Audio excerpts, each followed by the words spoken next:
Thank you very much, Mr. Deputy Speaker, and I thank my colleagues as well.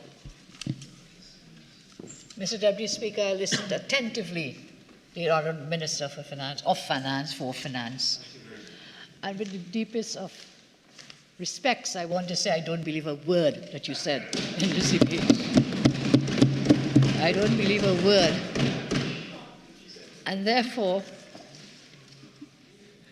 I joined the debate with a sense of déjà vu, Deputy Speaker. At one point, the Minister said they didn't come to increase certain ceilings for over 10 years. Well, let me remind you, we've been almost, okay, almost 10 years. But this particular ceiling, this is the fourth time that you're coming to raise the ceiling on the development loans. So we've been down this road before, in the same type of debate over the past 8.5 years.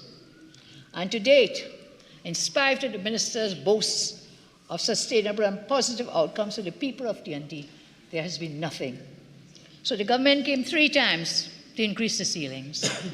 In 2015, again in 2020, again in 2021, and this is the 4th time in this 8.5 years, 2024. Now, what is interesting is to note what was coincided with the increasing of the ceilings. In 2020, March 2020, we came here to increase the ceilings under this Development Loans Act. What happened in August 2020, Mr. Deputy Speaker? General election 2020. So March 2020, general election, August 2020. We came back in July 21, and there were 2 THE elections in that year. First, there was a 6-6 tie, you all remember that? 6-6 tie. And then the government said, hey, we're going to change all the boundaries. And then came to increase the ceiling again. 2024, we are here today with any time a general election, and I'm saying anytime you call it, we are ready. We are ready, we are working, and we will be ready. Whether it's next week, whether it's a snap, or whether you stress us out, we will not be stressed out. We will continue to fight for the people of Trinidad and Tobago. So, by the time this sitting is over, Mr. Deputy Speaker, the ceiling will have reached $75 billion under this one statute. Under this one statute. In the 8.5 years, they have increased the ceiling by $45 billion. MP Tanku made a comment to us in a previous debate, which I would like to repeat. It took 47 years and 14 governments to build up to $30 billion in debt ceiling under this act. It took 47 years, because this is a 1964 statute, right up to 2011 when we increased the ceiling. 47 years, 14 governments to reach the debt ceiling to $30 billion. In 8.5 years, this government has increased that debt ceiling by $45 billion.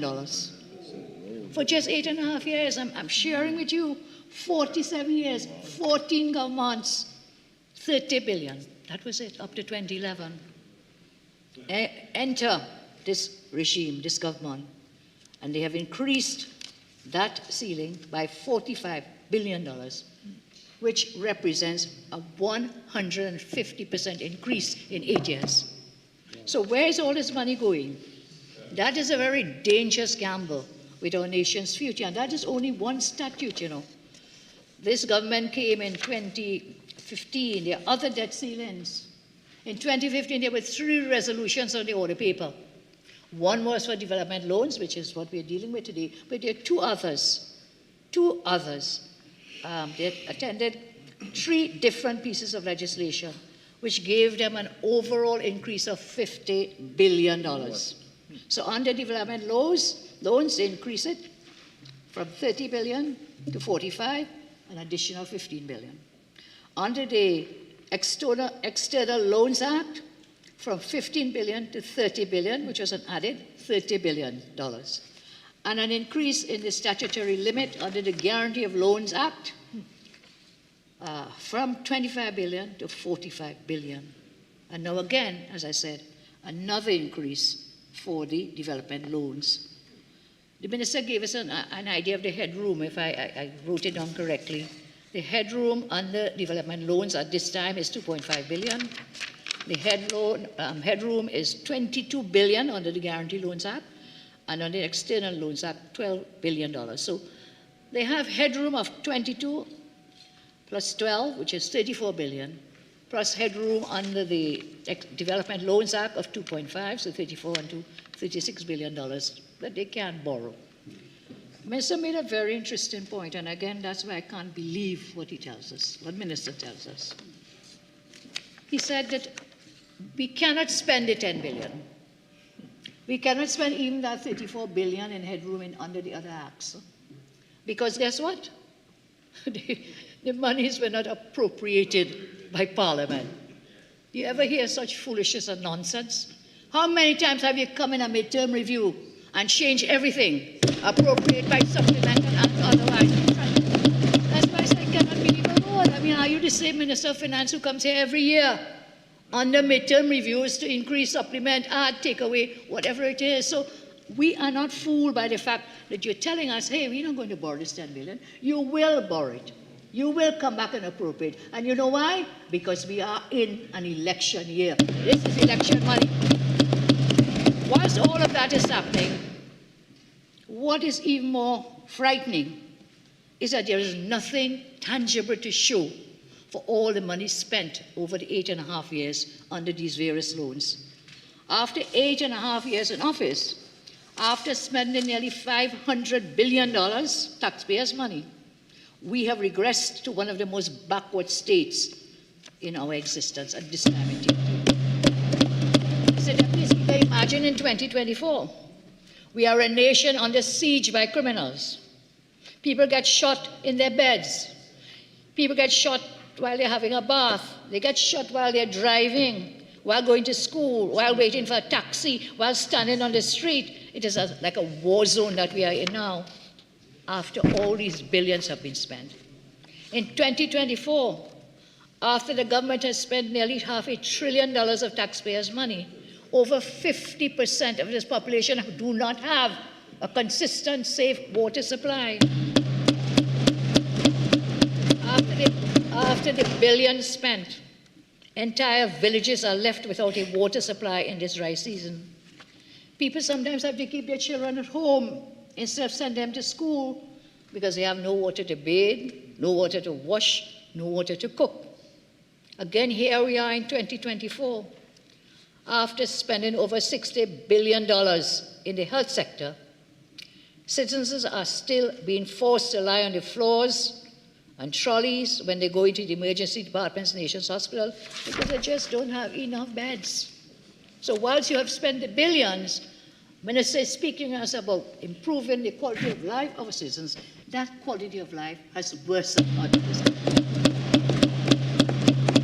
Again, in health, people cannot access basic medication. They're being denied basic surgeries, much less for life-saving surgeries. Hospitals are like virtual killing fields.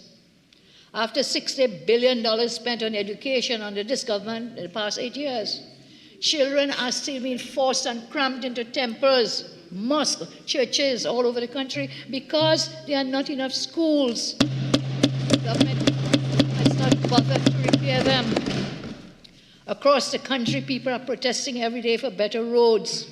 It is as though we are in 1924, under the time of colonial neglect.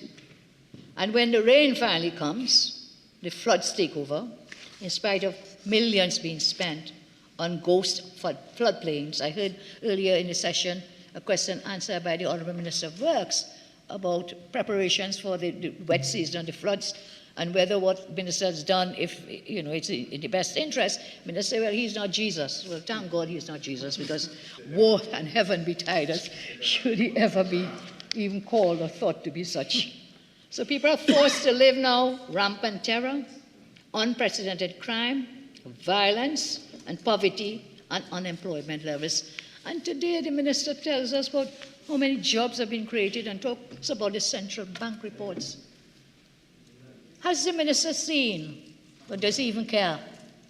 When the cruise ship people came here to seek to do the lines, when those cruise ship people came here for recruitment, how many persons lined up by the thousands? When the prison officers lined up for recruitment, so many persons there. And minister wants to boast about jobs and central bank report. Minister, this government, Deputy Speaker, the police force recruitment as well. And therefore, those stats, you know, there's a famous expression, how to lie with statistics.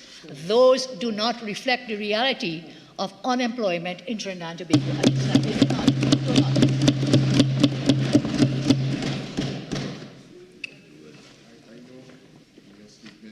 There may not have been a referral, but you used a word there just now, which I think you can slightly readjust, please. Deputy Speaker, I am very much guided by what you're saying. I have not said that anyone. It is the name of a book. There's a book that the title is How to Lie with Statistics. And therefore what I'm saying is the statistics may not reflect the reality. I am not accusing anyone in this House of lying with statistics. And again, Honourable Member, we are on the same page. It's just that you now explained about the book. You didn't say you were mentioning the book previously. Nice one. Proceed. Certainly. It is the title of a book. In fact, I'm very familiar with it. I used to teach a course at the University of the West Indies in Jamaica in language and linguistics. And that was one of the, compulsory texts that the students had to use at that time when I lectured at the university. So I'm guided, it is the name of a book. The stats do not reflect the reality of TNT today, where unemployment is at an extremely high level. So we are failing in every sector. We are suffering oppressive, dictatorial, incompetent, wasteful, corrupt governance. And today, guess what? That same government now has the unmitigated goal to come back to this parliament to get authority to raise the debt ceiling to $75 billion. My question is this: for whom? For whom are we raising this debt ceiling? Government tells us it is for development, but is it development for whom? Is it for their privileged elite groups and friends, neighbors, financiers, family? Their track record shows clearly that it is not for development of the majority of the people of our country. And I ask the question again, development for what? Exactly what? Ministers give us no specific projects, no specific nothing, has given us nothing in terms of what this money will be utilized for. In fact, he took front before front back down by saying, we're not going to spend it because it's not appropriated. But if it is for development, give us some ideas. You did that in 2015. Minister did that in 2021, 22. And, well, here we are in 24. What is this for? And I'll come back to that. So our question then remains, where has the money gone? Over $300 billion spent, and now we're borrowing billions more. The government owes a duty to tell the country where this money has gone. Where the money gone, Minister? You must tell us. You must tell the country. And where will it go after today? The country demands answers. We demand answers. I ask again, where the money gone? Almost $45 billion. We are not seeing it. They're not feeling it. They're not tasting it. There is only suffering. So I hope the minister, in his wind-up, will share with us where the money gone and where this money is going. Now, Minister spent some time about COVID. Let's talk a bit about COVID. That was a rationale for increasing the ceiling. COVID was it. The minister boasted in 2015, when minister came for his first debt ceiling increase, that they would be transparent. And again, the minister said today, this is for transparency, we'll be transparent. Fiscal, prudent fiscal management, and all the nice buzzwords. But of course, that transparency has not happened until today.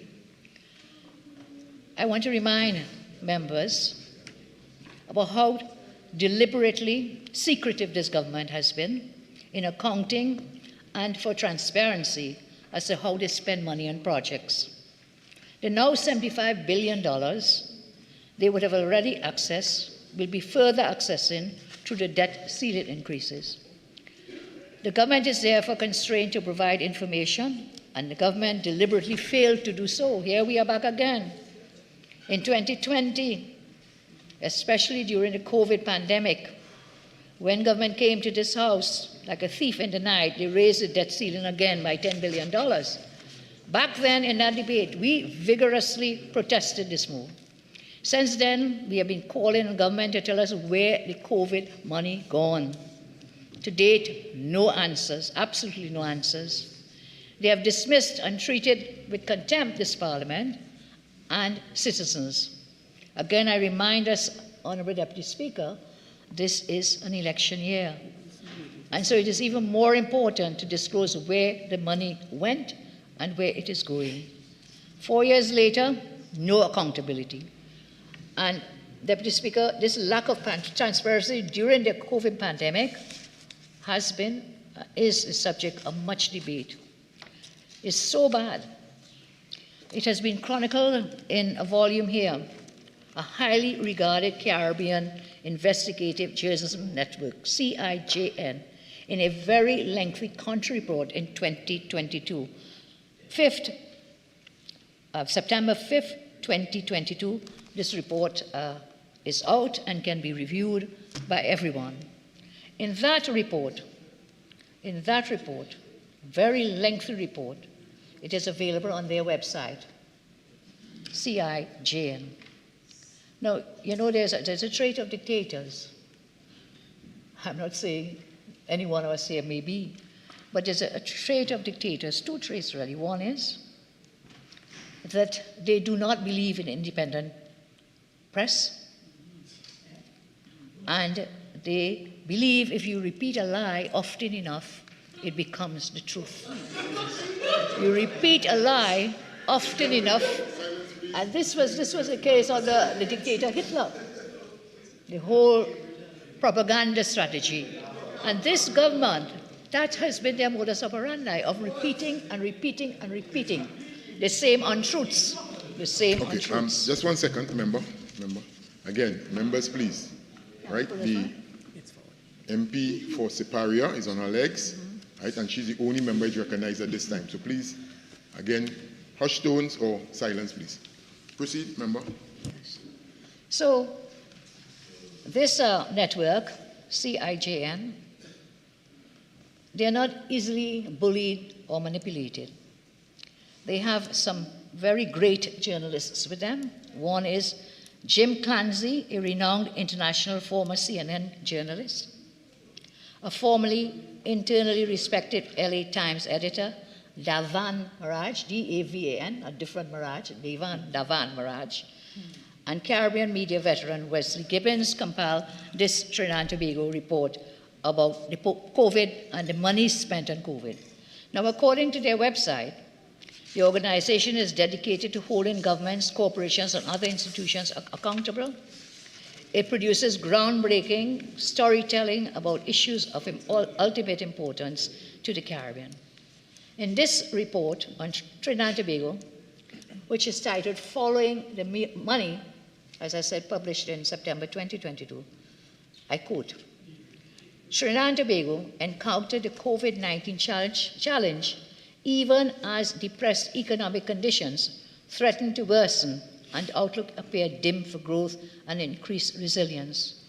Questions, however, linger regarding precise accounting for all money accessed and spent on pandemic-related measures. In an interview carried in the MIC, CIJN's parent company, it is reported that enough information, not enough, regarding expenditure flows given to determine the precise nature of the level of accountability. He said it was a fact that transparency and accountability on questions of public financing are weak. The report goes on to state, there was sharp public commentary on the tabling of the Auditor General's report General's report for 2021 in May 2022, for instance, which brought concerns regarding as much as US $4.4 billion in unaccounted expenditure. Significant discrepancies and accounting gaps were also noted, with emphasis on the disbursement of grants. Now, in addition, loans, grants, over US $1.87 billion was withdrawn from the HSF. So not only was money under the development loans of the $10 billion, a US $1.8 billion also for COVID was drawn off under the HSF 2021 fiscal year. In addition to that, sir, Mr. Deputy Speaker, the drawdowns were explained as being necessary to address financial shortfalls resulting from pandemic measures. It has, however, been observed by some that there were not enough clear guidelines regarding use of the drawdowns. There has been difficulty determining how much had been allocated to address the budget deficit and what was spent on direct pandemic relief. This report, again, the Minister of Finance himself in Spotlight 2, cited a variety of external and domestic financial buffers which allow the government to access financing for the COVID crisis. And these include as follows. These are all the loans and grants and so on. Government access in addition to the monies under the development loan ceilings, in addition to the drawdowns from the HSF.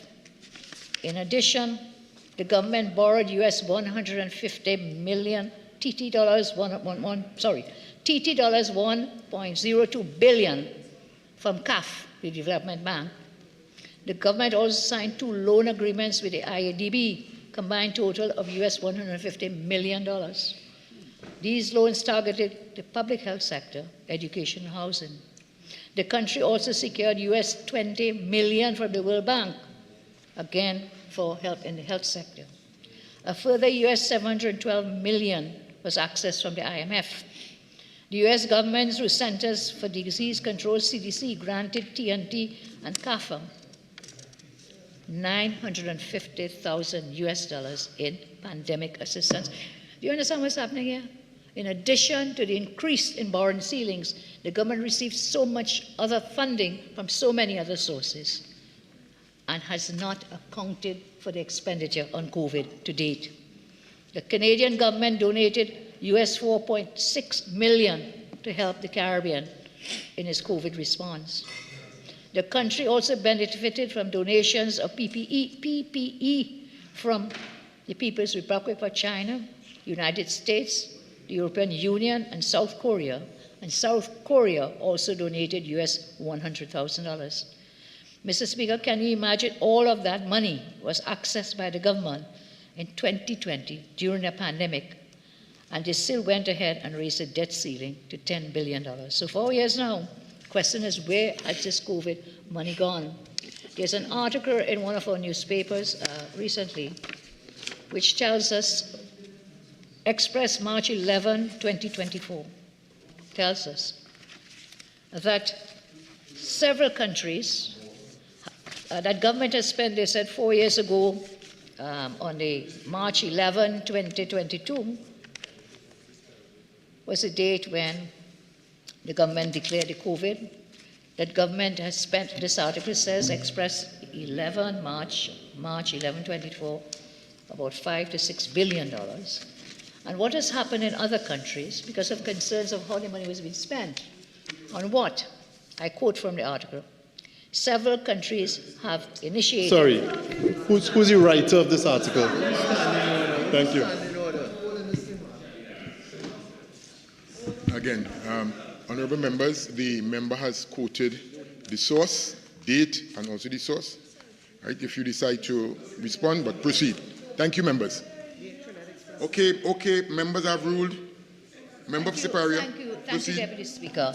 Again, please. Thank you, Deputy Speaker. I am responding to comments made by the Minister on several occasions in his piloting of this motion, which was COVID expenditure. So I'm stating so much money has been spent. I think it's in excess of about $10 billion. $10 billion. 4 years later, this government has not accounted for that expenditure of $10 billion. And And the minister comes and talks about COVID expenditure again, transparency, accountability, fiscal or prudent fiscal management, and on and on and on, benefiting the people of TNT. Where did $10 billion went? Where is the $10 billion COVID dollars? And in answer to that question, the Express of March 11, 2024, I quote, Express editorial, several countries have initiated inquiries into the handling of the COVID pandemic that has been revealing. Britain's COVID-19 public inquiry assesses government response and draws out lessons for the future. Sweden, France, and Italy have done various inquiries as well. So several countries have gone that way. And some other nations are considering pursuing their own accountability exercises. I serve notice today that when we form the next government, we will establish an inquiry into the COVID expenditure done by this government. We'll establish an inquiry. The minister has reported so much money, borrowings, loans, grants, and so on. And our Auditor General's report, Deputy Speaker, notes that the US $100,000 donated by Korea was not reflected by the statement provided by the Ministry of Health. The TNT Transparency Institute International, for instance, has ranked TNT 82 in 2021, according to the Corruption Perception Index. I say that report by the Auditor General for the period October 1, 2020, September 30, 2021, has raised several questions regarding accounting for some areas of pandemic expenditure. Close to TT 290 million was noted as explicit COVID spend. 10% of that sum remains unaudited. That auditor's report noted financial contributions from private sector companies toward pandemic support and donations from Korea to be used for PPE and so on, but was not reflected on the statement provided by the Ministry of Health. That auditor's report also highlighted some areas of concern related to expenditure at the municipal corporations, regional health authorities, and statutory bodies. Numerous breaches of financial regulations were cited, along with issues of improper financial management. The report spoke of, that auditor's report, absence of approvals for deployment of unspent balances within local government bodies, the non-existence of separate accounts for unspent balances, flawed oversight process involving use of chairman's funds, weak accounting for humanitarian aid and other donations towards COVID-19 relief. There were also concerns regarding several state-administered relief efforts, including a food assistance program. You all remember that? When some candidate to somewhere... Member, please. Yes, sorry. You have just about 2 minutes of your initial speaking time. You have an additional 15. You care to avail yourself? Madam, Yes, Opposition yes, Leader? Yeah. Okay, proceed. Thank you very much. I spent time on this, and my colleague, the MP for Orapooch West, will deal with some of the other financial and fiscal matters, but I think it's important. This is $10 billion of money spent. And so the report says, for the food, you remember that food program, food relief program, where persons, they said they were giving these boxes, market boxes to MPs, all MPs, but then they were given to candidates, PNM candidates as well. That has never been fully accounted for. And here it is, the Auditor General is saying the procedures and so on were not followed. This report, I say, really casts a great dampener on the boasts of the government about spending COVID money. And so we remain very concerned. I will continue. My colleague on the other side was saying how great is the PNM. I would say great is the truth. Great is the truth, and we shall expose them. Again, I make the point, when the UNC gets into office, we certainly will cause an inquiry to be launched, as other countries have done, into this matter. In the rest of time I have, Deputy Speaker, Minister told us when he came in 2015 to raise the ceilings that He says, we are not into vanity projects. I quote from the Hansard. Our infrastructure program, we are not into vanity projects. Over the medium term, we have our National Highways Grid program, our East-West Corridor Transport project, our bus fleet renewal program, mass transit system, government shipping service, new commercial, industrial, and passenger cargo ferry ports in strategic locations, such as Toko. What has happened to these ports?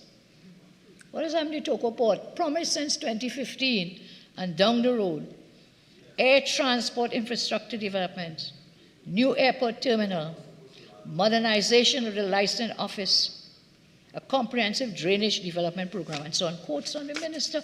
Which of any of these infrastructure projects 1 decade later?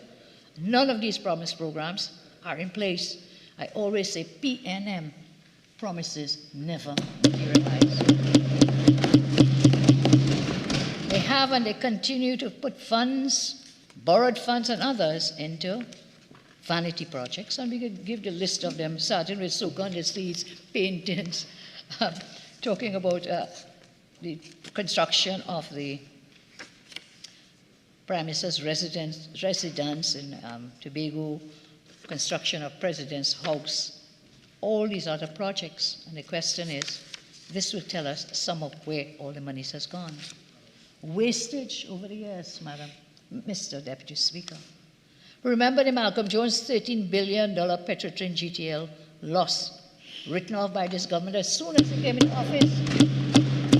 $13 billion claim, removed the claim and ended up having to pay money instead, taxpayers' money, in the case in courts. We had the whole called a hard fiasco, $725 million case against him thrown out. The Sea Bridge fiasco, nobody knows who owns Bridgemans up to today. The Manzanilla Highway, $400 million for what? For 5 miles, still incomplete. Mashup, well, that's like the highway to Point Fortin. Remember Member for Orpooch West, what is it? Cricks. The Mosquito Cricks biscuit. Yes, Orpooch East, thank you. Thank you. Sorry, yes. The Curab interchange, how much was paid for the Kate Donner premises owned by a minister? The St. Augustine nurseries demolished to build houses. Farmland was part of PNM campaigning. Rents. Again, you're still quoting from your article, right? Remember? I'm sorry. No, I'll move on. Okay, because remember, it becomes your words. You're no longer quoting, right? Okay, that's what need to be clear. Sure. Let's need to be clear. I thank you for the reminder, Deputy Speaker. These are well known to the public. We have places for rent, paying millions, 23 million in rent for particular buildings, and it goes on and on and on again. The far more I will be here until next. What the Roman bill of some minister? You remember that? The Roman bill? That's where the money is being spent. What about the minister's sexual harassment settlement? The minister's sexual harassment settlement, taxpayers' dollars. The sandals issues with money is being spent. I am not listening to them, my voice is louder. They can just giggle all they want. But the speaker should be stopping them from disturbing you. Yeah, You are now disturbing me. Can I seek your protection? Yeah, proceed, member. Proceed. Again. Members, please. Your conversations.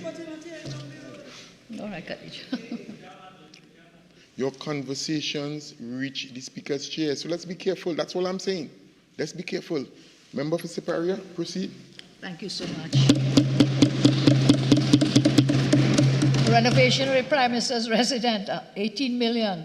President's house, contract given, I'm told, to the wife of a particular minister, $115 million.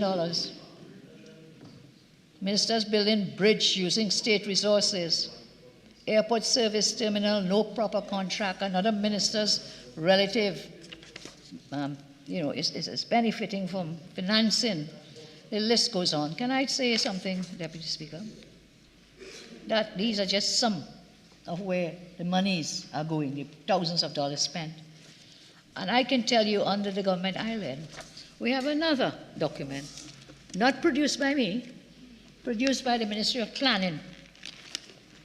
the achievements of the government of Trinidad and Tobago. Very lengthy document, over 450 pages long, 2010 to 2015. And this document is produced by the Ministry of Planning, that lists achievements. This is where the monies went. The government has said, the government tells us that we spend all the money. We increased the ceiling to 30 billion. Yes, certainly we did, but I can show you, you can see, touch, feel, and taste the projects that we did. We built over 106 schools. I have the entire list here. We had a whole laptop program in education, in the health sector. We refurbished so many health centers. Under sport, we built a National Aquatic Center, the tennis center, the velodrome, the cycling velodrome. Under infrastructure, we can get so many other projects, which I think my colleagues can carry through with. So as I close, how much time I have? 9 minutes. In the last remaining minutes, 10 minutes? Thank you, sir. Okay, I thank That's you. correct. Yeah.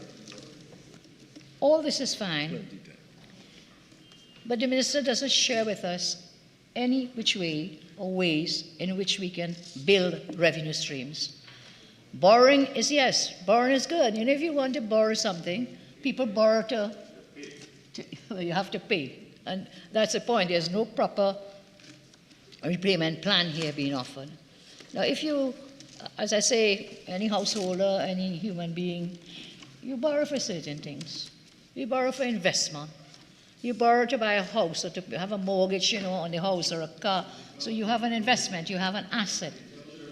So what are we borrowing? What are we borrowing for? For the fourth time. I see in the estimates of our revenue, 2024, that government estimated that they would borrow about 13 billion, is it? I think $13 billion in 13 billion dollars, yes, 13 point something billion dollars in borrowings. So here we are, this one alone is 10 billion. Where's this 13 billion? The estimate is always wrong, because for 2023 they had estimated, a smaller amount. And then when you revise it, it went up to $11 billion.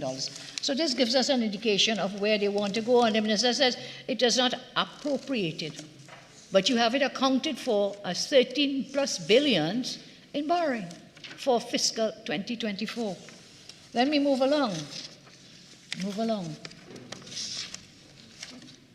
The minister told us it's better to borrow locally. Yeah, it's always good to do things locally. And yet this very same minister went abroad on 3 occasions looking for foreign loans, foreign borrowings. That's why I tell you, I can't believe a word that you say, not one word. And we move along as I close. The 3 bonds, all these issuances and so on. I cannot, in any good conscience, support this motion. I cannot.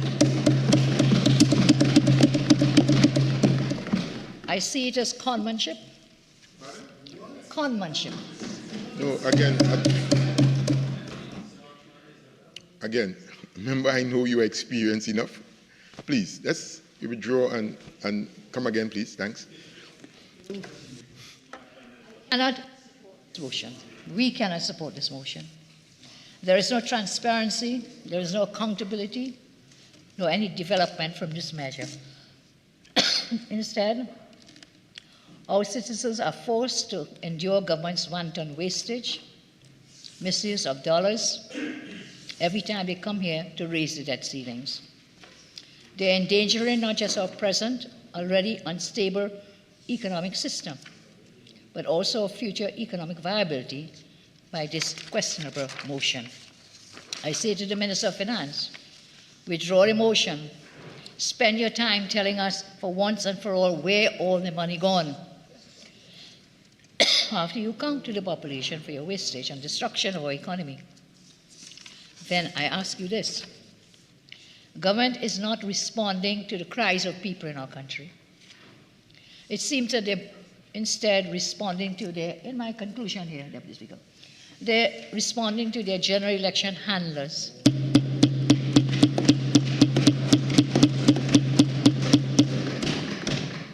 heard a bit about property tax today. I will not anticipate that debate, which that is fixed for Monday.